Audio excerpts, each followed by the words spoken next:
Ada salah satu ulama saleh, tatkala di saat itu beliau ada gangguan syaraf di otaknya. Dia ke dokter, ini ulama zaman sekarang, tatkala di saat dia ingin dibedah, dokter bilang, "Bapak minta maaf, Bapak harus dibius." Dia nggak mau, kenapa? Karena heroin. Heroin itu di dalam agama haram. Paham ya? Gak mau dia. Ya nggak bisa Pak, Bapak pasti akan merasakan sakitnya saat dibedah. Dia ngomong sama anaknya, "Nah, bilang sama dokter, jika mau ngebedah saya."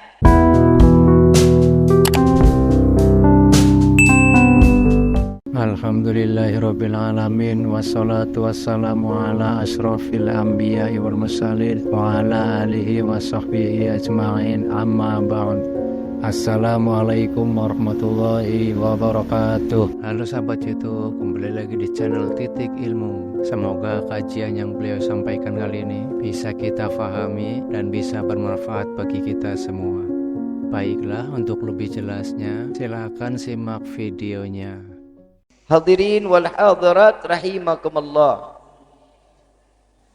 Di dalam Isra wal Mi'raj ada akhlak seorang Rasul sallallahu alaihi wasallam. Di dalam Isra wal Mi'raj mendapatkan hadiah terbesar dari Allah. Saat undangan yang diterima oleh Nabi di dalam Isra wal Mi'raj, Nabi dengan bangga mempersiapkan diri berjumpa dengan Allah. Sebelum berangkat ditawarin dulu sama malaikat Jibril, "Ya Rasulullah, ada arak, ada susu, pilih yang mana?" "Susu," kata Nabi. Maka dari itu Islam itu agama yang fitrah, agama yang disucikan oleh Allah. Saat Nabi berangkat, kendaraannya pilihan. Yang kawal malaikat Jibril, jenderalnya malaikat. Panitianya, Nabi Isra Mi'raj ada panitia, tapi bukan orang babakan remak. Ada Isra Mi'raj, panitianya siapa? Para anbiya dan rasul menunggu di Aqsa, dikawal oleh malaikat Jibril dengan kendaraan. Kalau kita bilang, kalau pakai Alphard mah udah gagah banget. Naik mobil Alphard sudah gagah. Ini buruk kendaraannya buruk, dijemput sama yang ngundang. Babakan Remang nggak ngundang saya, tapi nggak dijemput. Saat dimana dijemput dengan buruk, dikawal oleh jenderalnya malaikat, disambut oleh panitia, para anbiya dan rasul, dijadikan seorang yang menjadi dipantaskan untuk menjadi imamul anbiya wal mursalin. Subhanallah, sallu ala Nabi Muhammad. Kebayang nggak Pak Bu, sosok Nabi Muhammad ini seberapa istimewa di hadapan Allah. Nabi Adam tanya, "Ya Jibril, man huwa?" "Huwa Muhammad." Dia adalah Rasul sallallahu alaihi wasallam Muhammad. Nabi Musa nanya lagi, "Ini siapa?" "Ini Muhammad sallallahu alaihi wasallam." Nabi Adam ingat, "Oh, ini nih yang begitu saya dibukakan mata di dalam surga, terpampang di langit surganya Allah, la ilaha illallah Muhammadur." Nabi Adam baru diciptain, nama Nabi Muhammad sudah ada di dalam daripada langitnya surganya Allah. Nabi Musa nanya lagi, "Oh, ingat, oh ini nih berkah nama ini, saya dan seluruh umat saya diselamatkan oleh Allah dari kejaran Fir'aun." Nabi Ibrahim nanya, malaikat Jibril, "Ini siapa?" "Muhammad." "Oh ya Allah, ini loh yang bikin api menjadi dingin, ini orangnya."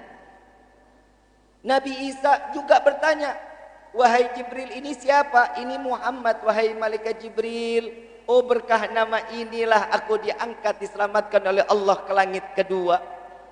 Nabi Muhammad belum lahir tapi membawa manfaat para anbiya dan rasul.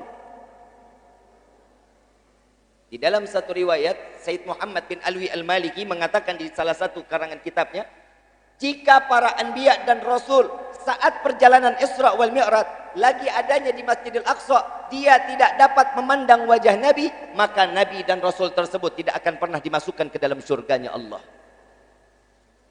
Jadi begitu Nabi keluar, Nabi masuk ke dalam masjid, semua para anbiya dan rasul memalingkan wajahnya memandang Rasul sallallahu alaihi wasallam. Kalau kita kebayang-bayang ya Pak Bu ya, Rasulullah seorang yang gagah, yang luar biasa, jemputan khusus. Allah tahu betul tatkala seorang dalam keadaan sedih, seseorang dalam keadaan galau, seseorang dalam keadaan tidak berdaya di dalam kehidupannya, fa inna ma'al usri usran, inna ma'al, setiap kesulitan pasti ada jalan. La tahzan wa la takhaf, kata Allah. Jangan takut, jangan bersedih. Kenapa? Karena Allah, ibu bapak yang dirahmati oleh Allah. Sekarang saya mau tanya, kita masih saya yakin, hakul yakin, yang hadir di dalam tempat ini semua masih dititipkan iman oleh Allah. Pasti dan yakin masih ada iman di dalam hati ini. Kalau dikumpulin, ini masjid desa ya. Ini masjid desa ya. Mungkin nggak satu desa Babakan Rema orangnya segini? Mungkin. Lebih atau kurang dari ini? Lebih pasti. Tapi kenapa kita yang dipilih? Karena kita yang diizinkan oleh Allah, ditiupkan hidayah sampainya kita masuk ke dalam majlis yang mulia ini. Dan yang kedua, kenapa? Karena kita yang dosanya ingin diampuni oleh Allah. Karena kita yang ingin diangkat derajatnya oleh Allah Subhanahu. Ini kehebatan Allah. Kalau kita kan cuma sekedar, ya saya mau ke sini, saya mau ke sini. Yang gerakin siapa? Allah. Yang ngasih pikiran kita untuk jalan kemana-mana siapa? Allah. Kalau kita mah tinggal manut aja. Kalau dikatakan iman, Nabi Muhammad sallallahu alaihi wasallam, tatkala kita menyebut Sayyidina Muhammad sallallahu alaihi wasallam, iman kita nambah di hadapan Allah.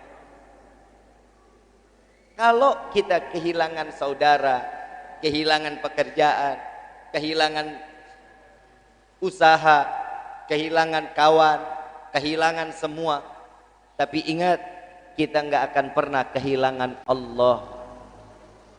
Kenapa? Karena cintanya Allah kepada setiap hamba. Nah, kita tinggal kitanya nih, mau nggak dicintain sama Allah? Bagaimana caranya?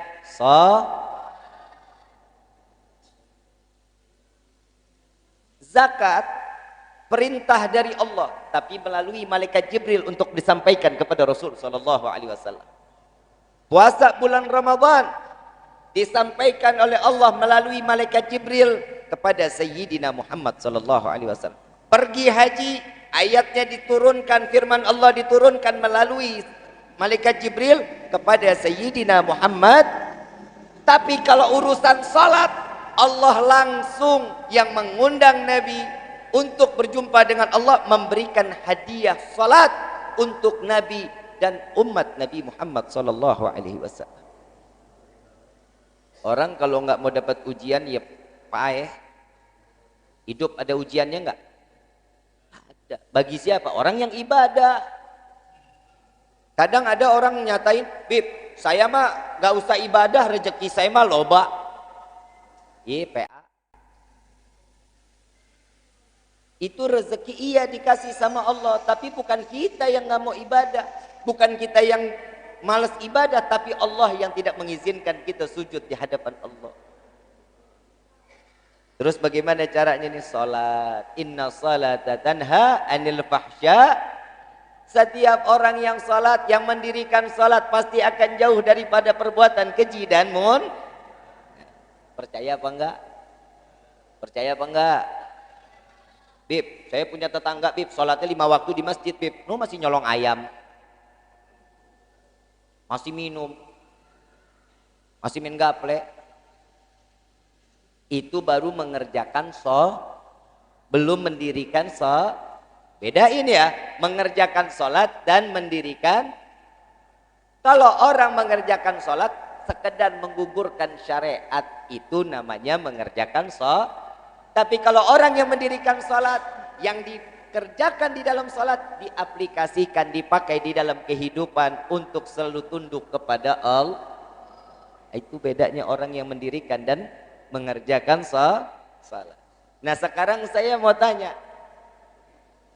bahasan ini kita udah sering dengar, sudah kita tahu, dan saya yang mau tanya, orang babakan remah nih semua. Saya mau tanya, peristiwa Isra wal Mi'raj percaya atau enggak? Yakin? Enggak ragu-ragu? Alhamdulillah kalau yakin. Yang kedua saya mau tanya, yang berjumpa dengan Allah, ruh berjumpa Allah atau jasad dan ruh yang berjumpa dengan Allah? Jasad dan, karena dikatakan di dalam firman Allah, subhanalladzi asra bi abdihi, karena seorang hamba, yang namanya hamba itu ruh dan jasad. Ada di luar sana yang mengatakan, oh itu cuman ilham dari Allah. Saat Nabi tidur, diberikan ilham, disuruh melaksanakan ibadah salat dari 50 sampai ke 5 waktu. Dan di dalam Rawi Ad-Diba dijelaskan, Syekh Abdurrahman Ad-Diba menulis di dalamnya, thumma arruduhu minal arash qabla abrodal faras wagatna la jami'al ma'arib.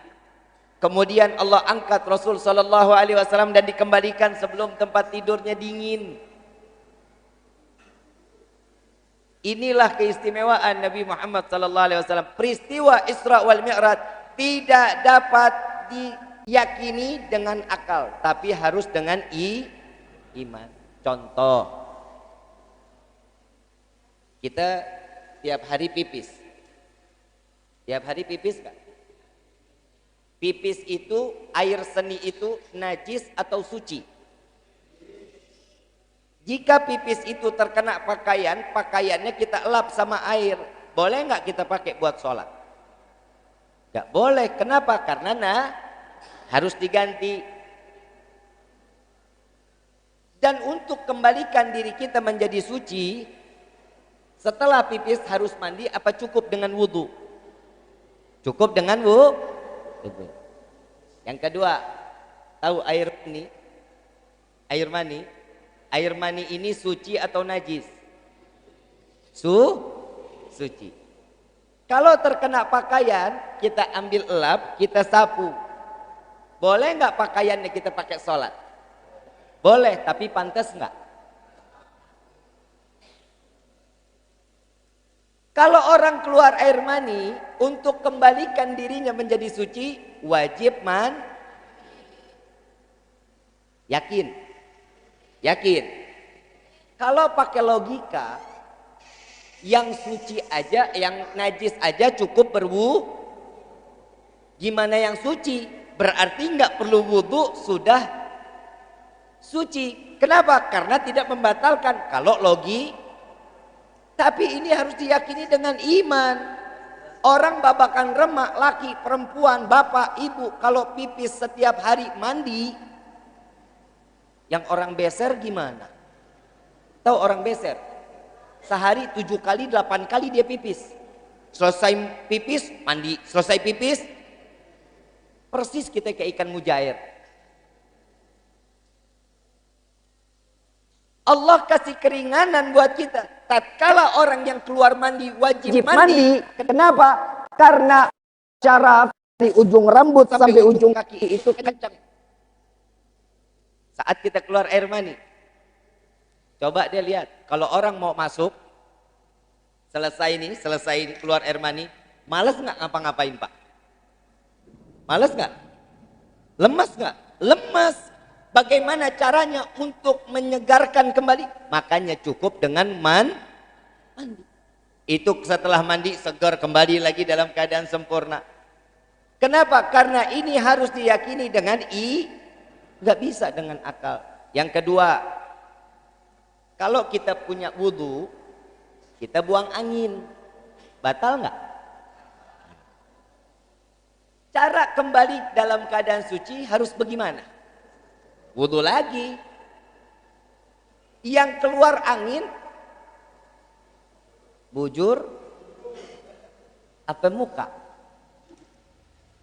Yang keluar angin yang mana? Yang enak mah ngomongnya pantat lah ya. Betul nggak? Yang keluar yang mana? Pantat atau muka? Tapi kenapa wudhu yang dibasuh muka ya? Logika. Kalau yang buang angin ini, yang basuh yang di mana? Ini dong dibasuh. Betul kan? Kalau logika mah kita nggak nyampe, tapi kenapa muka yang dibasuh? Karena ini yang keluar, tetangga kita dengar, robot. Ini yang malu. Muka yang, makanya muka yang dibasuh. Paham ya? Inilah hukum syariat dan harus diyakini dengan gak bisa dengan akal. Nabi Yunus sallallahu alaihi wasallam saat Isra wal Mi'raj, tadi saya mengatakan akhlaknya dibawa saat berjumpa dengan Allah. Ibu bapak yang dirahmati oleh Allah, saya mau tanya, malaikat Jibril gak bisa berjumpa dengan Allah, betul ya? Mundur malaikat Jibril. Rasulullah masuk berjumpa dengan Allah. Tahu nggak Pak Bu? Malaikat Jibril cemburu. Tahu nggak cemburunya sama siapa? Tahu? Malaikat Jibril ini diciptakan oleh Allah, membawa firman Allah, tapi nggak pernah berjumpa Allah. Tapi saat itu Nabi dikasih masuk, berjumpa dengan Allah secara langsung, cemburu malaikat Jibril. Oleh siapa cemburu? Bukan dengan Nabi. Kalau dengan Nabi mah sudah pasti la ilaha illallah Muhammadur. Namanya dekat dengan Nabi. Nabi Muhammad dicintai Allah, ya wajar. Malaikat Jibril cemburu sama sendalnya Nabi. Sendalnya Nabi berjumpa dengan Allah, enggak kebakar, enggak gosong. Sendalnya Nabi berjumpa langsung dengan Allah. Cemburu malaikat Jibril. Makanya kita kalau lagi ada yang pakai peci, peci itu ada sekarang modelnya terompah Nabi. Ada ya? Bapak beli sendal, ibu beli selop, harganya jutaan. Pernah nggak ditaruh di atas kepala? Cuman sendalnya Nabi doang taruh di atas kepala. Coba bisa kebayang. Sendalnya Nabi berjumpa dengan Allah. Sendalnya Nabi ini kulit binatang. Binatangnya ciptaan Allah, sendalnya ciptaan siapa? Manusia. Disulam, dijadikan sendal. Betul nggak? Tatkala berjumpa dengan Allah, harusnya kebakar, logika. Tapi ini kecintaan Allah kepada Nabi. Apa yang tertempel dengan Nabi tidak terbakar sedikit pun, dan semua dapat memandang Allah subhanahu. Bagaimana kita sebagai umat Nabi Muhammad SAW yang tertempel di dalam hati Rasul sallallahu alaihi wasallam. La ilaha illallah. Nabi ini manusia paling mulia Pak Bu. Paling mulia. Saat Nabi at-tahiyatul mubarakatul salawatut thayyibatu lillah dijawab oleh Allah, assalamu alayka ayyuhan nabiyyu wa rahmatullahi wa barakatuh. Dengan sempurna Allah menjawab salam dari Nabi Muhammad sallallahu alaihi wasallam. Nabi disanjung, Nabi diangkat, Nabi dimuliakan, tapi Nabi selalu nunduk, tawaddu di hadapan Allah karena dia diciptakan oleh Allah. Inilah seorang hamba. Assalamu alaina wa ala ibadillahi Tuh lihat Nabi Muhammad. Dan di saat itu Nabi sujud ke hadapan Allah. Disuruh angkat, wahai Muhammad, angkat kepalamu, wahai kekasihku. Apa yang kau inginkan, diangkat kepala. Sujud lagi di hadapan Allah, ya Muhammad, wahai kekasihku, angkat kepalamu. Bilang kepadaku apa yang kau inginkan. Sujud lagi Nabi Muhammad sampai 3 kali diangkat. Diperintahkan oleh Allah, angkat kekasihku, apa yang kau inginkan, minta kepadaku. Apa jawaban Allah? Jawaban Nabi Muhammad sallallahu alaihi wasallam, wahai Rabbi, Allahumma gfir ummat Muhammad. Ya Allah, ampuni dosa umat Muhammad. Saat pertama kali berjumpa Allah, yang diminta bukan keluarganya, bukan rezekinya, diminta umur panjang, selamatkan keluarga, tapi yang diminta oleh Allah, Allahumma gfir umat Muhammad. Ya Allah, ampuni dosa umat Muhammad. Tapi memang kita mah orang teboga otak. Udah diminta baik-baik oleh Nabi kepada Rasul, sholat subuh si jam 7. Betul nggak? Ini sekarang kan orang banyak nih di sini nih. Kalau sholat subuh di sini berapa rakaat? Bukan 3, bukan 2. Berapa shaf? Berapa? 1. Itu juga isinya 3 orang. DKM, merbot, bendahara. Biasanya 3. Ini kalau sekarang aja, ya Allah, masjid begitu indah, masjid begitu bagus. Tahu nggak? Islam itu bisa dilihat kekuatannya kokoh bagaimana sholat subuhnya. Kita sholat subuh jam 7, sholat subuh apa sholat duha? Bu, ibu. Imam Syafi'i radhiyallahu anhu wa radhahu, beliau mengatakan, jika ada laki-laki ada yang sholat subuhnya di rumah, suruh ganti pakaiannya dengan pakaian wanita. Kalau besok subuh bapak pakainya sholat subuhnya di rumah, anak laki-laki sholat subuhnya di rumah, kalau bapak mau kerja udah pakai celana, udah pakai kemeja, suruh ganti pakai daster. Paham ya bu? Paham ya bu? Pak, bapak kan imam di dalam rumah tangga kan? Betul nggak? Bapak kira-kira bakal selamat nggak Pak kita sebagai suami di hadapan Allah? Saat nanti dipertanyakan, kalau istri mah kagak bakal ditanya Pak, sama malaikat sama Allah mah nggak bakal ditanya. Yang ditanya mas suami, bagaimana sholat subuh keluargamu?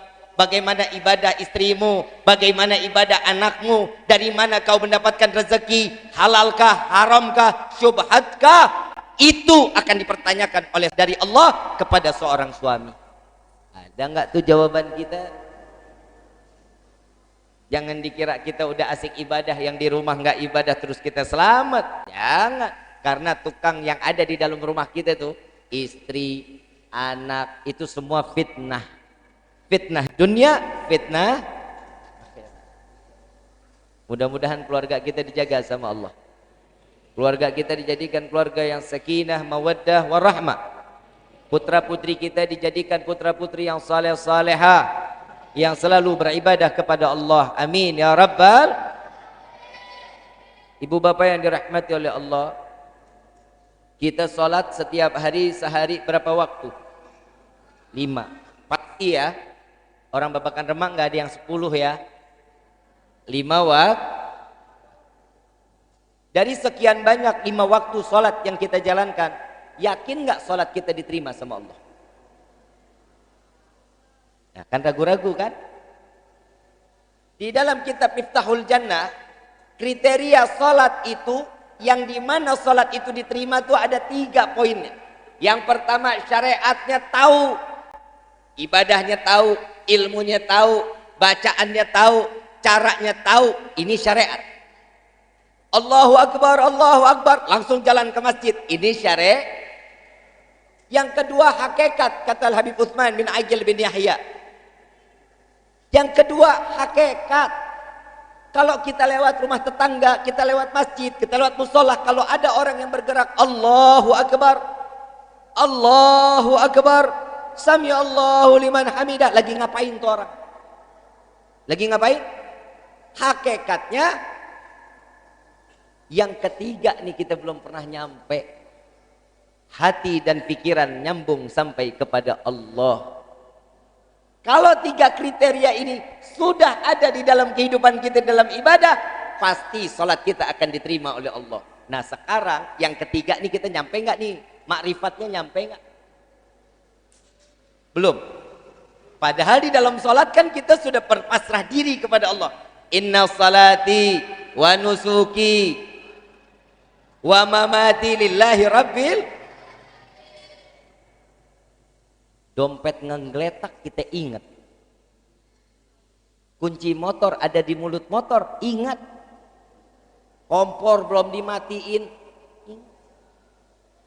Betul? Ini kira-kira yang begini sholatnya diterima apa enggak tuh sama Allah tuh? Kalau kita ambil 3 ilmu ini, nyampe enggak sholat kita kepada Allah? Enggak. Pasti kalau kita sholat kita cuma berdasarkan rukun, enggak akan ada yang diterima sholat kita oleh Allah. Tapi subhanallah, sholat wajib terdapat sunnah Nabi Muhammad SAW, maka dari itu saya hakul yakin bahwa sholat kita semuanya pasti diterima oleh Allah karena tertempel sunnahnya Nabi Muhammad SAW. Amin ya rabbal. Kalau kita ngitung-ngitung syariat sholat kita, ya udah dah gak bakalan sholat kita diterima. Sayyidina Umar ibn Khattab dibunuh dalam keadaan apa? Keadaan sholat. Sayyidina Ali dibunuh dalam keadaan apa? Sholat. Mereka tahu rasa begitu dibunuh, ada rasa enggak. Begitu selesai salam, angkat tangan, berdoa, selesai doa baru sadar, ini pedang kapan sampainya ke pinggang saya. Kita kan jangan pedang, nyamuk gigit, repot, bukan main ngegaruknya. Betul nggak? Tuh bedanya kita. Kenapa? Karena sambungan dirinya kepada Allah sampai. Ada salah satu ulama saleh, tatkala di saat itu beliau ada gangguan syaraf di otaknya. Dia ke dokter. Ini ulama zaman sekarang.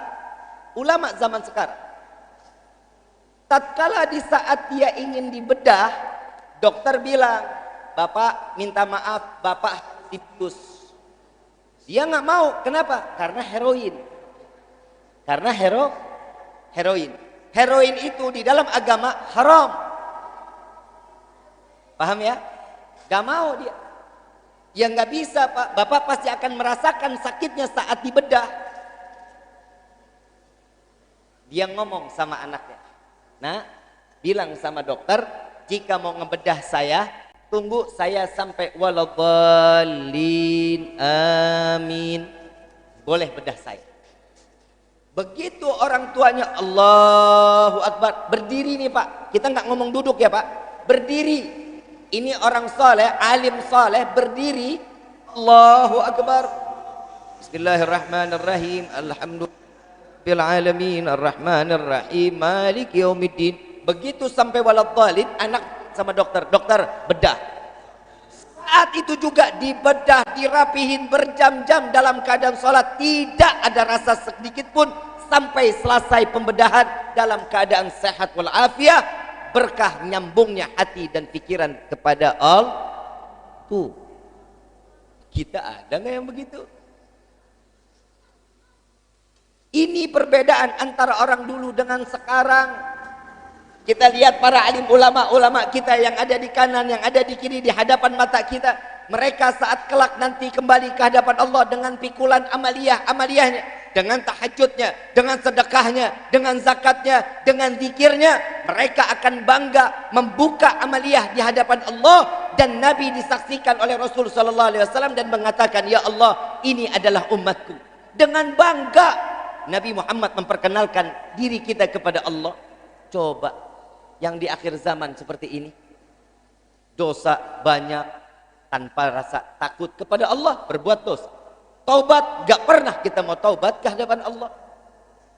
Yang saat ini, saat kita kelak kembali kepada Allah dengan pikulan dosa di hadapan Allah. Kalau dulu Nabi dilempari kotoran, Nabi dilempari batu, Nabi tertancap panah. Demi siapa? Demi umat Nabi Muhammad SAW. Dan di akhir zaman ini, umat Nabi banyak yang melemparkan dosa ke wajah Nabi Muhammad SAW. Cukup kita bikin sedih Nabi SAW. Makanya di Indonesia ini ujian gak kelar-kelar Pak. Wabah terus-terusan. Kemarin COVID-19, COVID-19, Corona, sekarang datang lagi virus Omikron, habis Omikron ada lagi Politron. Habis Politron ada lagi Toshiba. Gak habis-habis nih negeri. Coba kita lihat, apa sih yang salah? Jangan salahin pemerintah, gak boleh kita salahin pemerintah. Salahin diri sendiri. Kemaksiatan yang mana yang ada di hadapan kita, tapi kita gak pernah cegal. Sudahkah kita dekat dengan para alim ulama?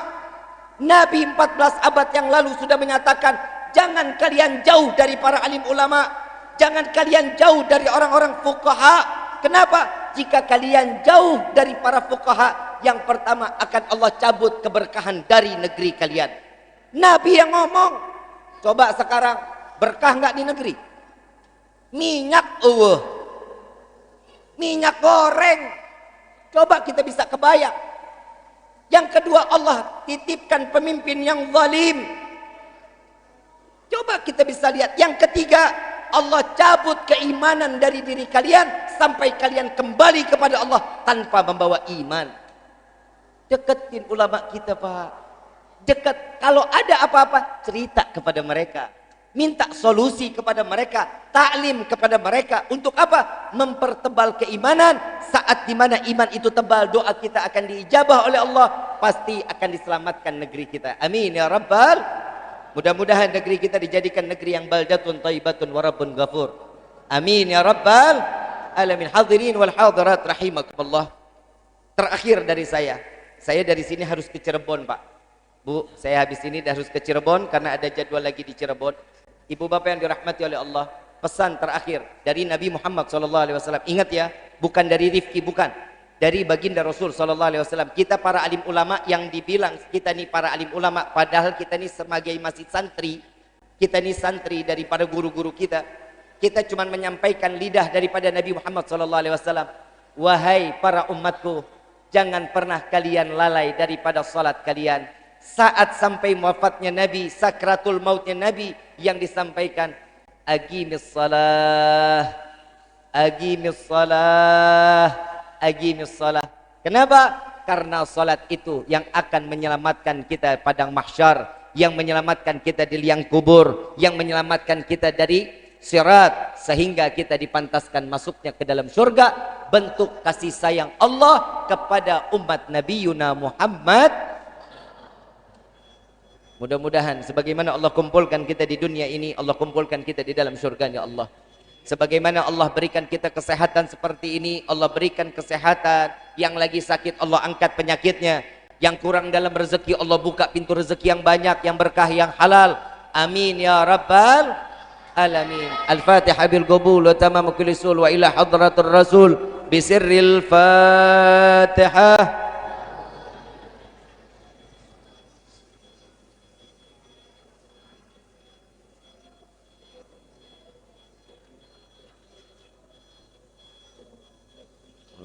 Amin amin amin ya rabbal alamin. Rabbighfirli wali walidayya amin. Kurang lebihnya mohon dibukakan pintu maaf yang seluas-luasnya. Wabillahi taufiq wal hidayah. Wassalamualaikum warahmatullahi wabarakatuh. Subhanakallahumma wa bihamdika asyhadu an la ilaha illa anta astaghfiruka wa atubu ilaik. Demikianlah ceramah yang beliau sampaikan. Semoga bermanfaat dan menjadi barokah bagi kita semua, dan semoga kita dijadikan keluarga yang sakinah mawaddah warahmah. Amin amin ya rabbal alamin. Terima kasih sudah menonton channel ini. Wassalamualaikum warahmatullahi wabarakatuh.